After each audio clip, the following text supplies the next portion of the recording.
Okay then, so you've finished a covering letter, you're about to attach your CV and send it off.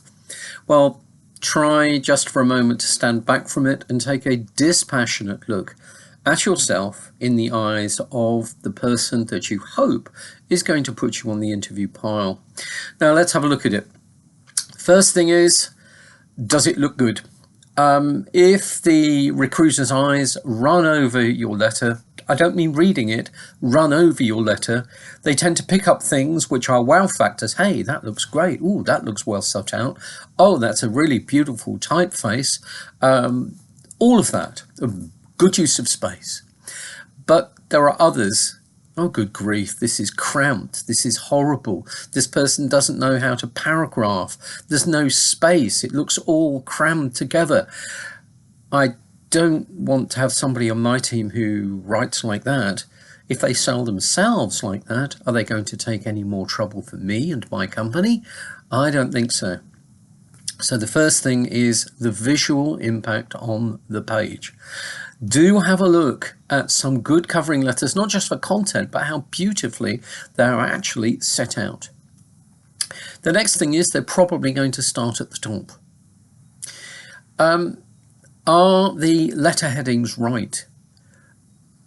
In your address, is your address on the right side of the page or the wrong side of the page? I know it's difficult for you French people out there, but in the English-speaking world, we do things the other way round, like driving on the road, for example. So your address is on the right-hand side, and the person you're writing to, the addressee, is on the left-hand side. Have you got that right? Have you used that person's name that you're writing to? Have you taken the trouble to make sure you've spelt it correctly? That's a major failing if you haven't.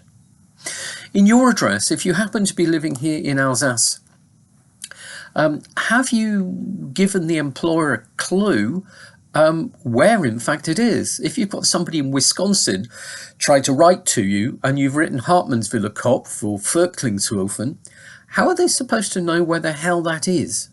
It sounds more Germanic than it sounds French. Please put France.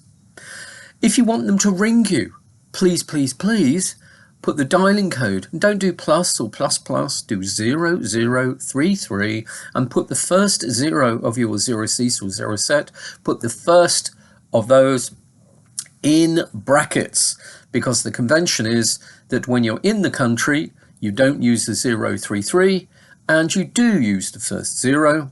But if you're outside the company, you dial 0033 and you do not put in the next zero. So please, please, please give them a good clue of where you are and don't force them to look up the international phone directory, please. Okay, so you've got the address right, you've got the phone number right. What about your email address? I've even had covering letters from people who've made a spelling mistake in their own name in an email address.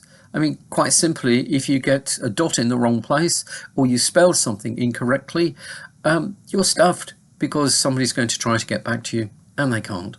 So please, please, please double check your email address and make your email address like your name and try not to put numbers in it. Okay, so double check that you've got something that looks professional. Okay, right, so at the beginning of the letter then, do we have this person's name? Have you written Dear Sir, or have you found the person's name? Are you writing Dear Mr. Jolly or the equivalent, comma, which you should be? And then after that, and not before, you should be putting in objet, as you would call it. In this case, we use that little word re, R-E-R-E, colon. And re what? What's it about? Well, it's about an application for a post. Now, what do you need to put in that? Well, clearly you need to put the name of the post and the post reference number if they have one. So, have you set that letter out correctly? If they were to look down to the bottom of the page, after you have identified them in the letter, Dear Mr. Jolly, are you finishing it yours sincerely? I hope so, because yours faithfully is not right once you have someone's actual name. Cheers isn't appropriate either, nor is faithfully yours or sincerely yours.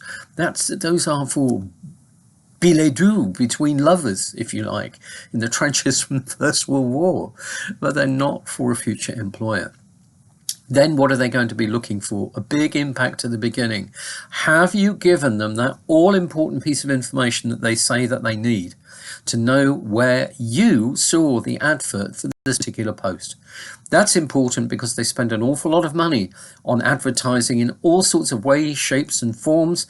It costs a lot of money, and unless you tell them, as the best candidate hopefully, where you looked for the job details and where you found them, then they won't know, and they'll keep wasting a lot of their money on useless adverts that they don't need to pay for.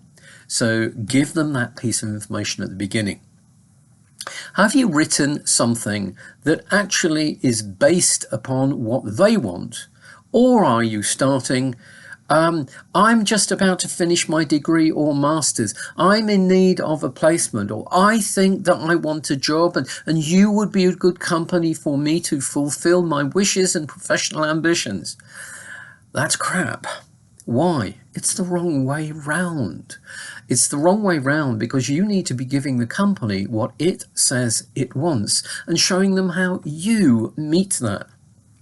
If you get the tone wrong, it's all about you wanting something and getting something from them, it's never going to work. So what is the tone of your letter right? Have you run this letter through spell check? You should have. Have you downloaded, it's free, Grammarly?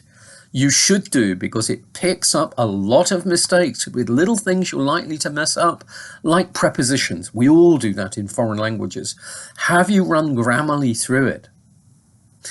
Once you've done that, have you actually proofread it yourself? And when I mean proofreading, I do not mean reading on screen.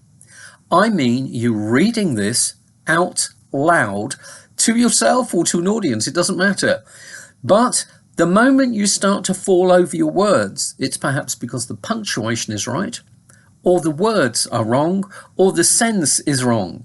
You will hear those cues, those signs, those signals bouncing off the walls and echoing back at you. You can pick up on them and puzzle it out. Why is that wrong? Why doesn't it sound right? You can check it up. You can use word reference to check your spelling as an online dictionary and to maybe find synonyms. That's important too, because otherwise you find yourself repeating stock phrases that you're using, and repetition is just considered to be bad form and lazy. So really you mustn't do it except in one case, when you are deliberately trying to emphasize something very strongly using a very particular set of words which perhaps they had actually put in the job description or person specification. There's another cue.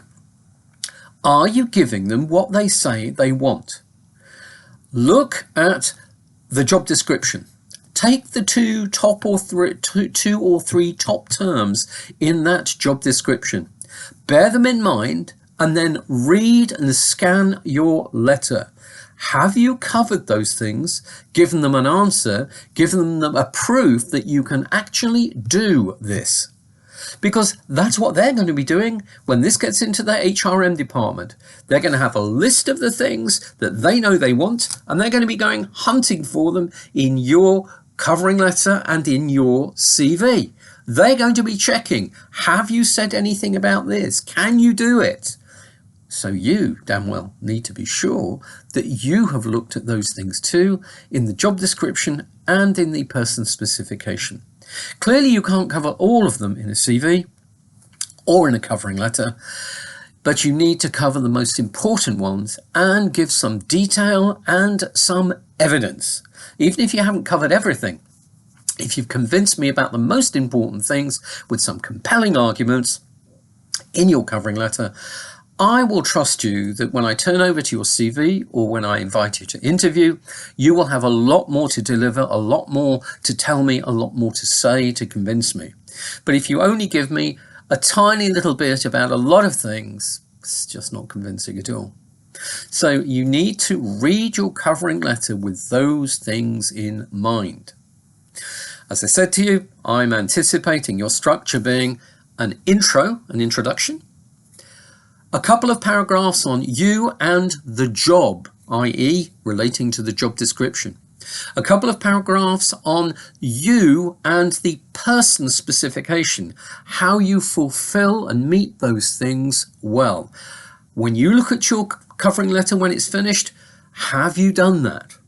Then you need a nice, gentle finish that passes this back to your employer, your hoped-for employer. Have you done that? Or have you been too directive? I will be ringing you on Thursday to check that you have received this letter. I'm hoping to hear from you within the next 4 days. Don't do that.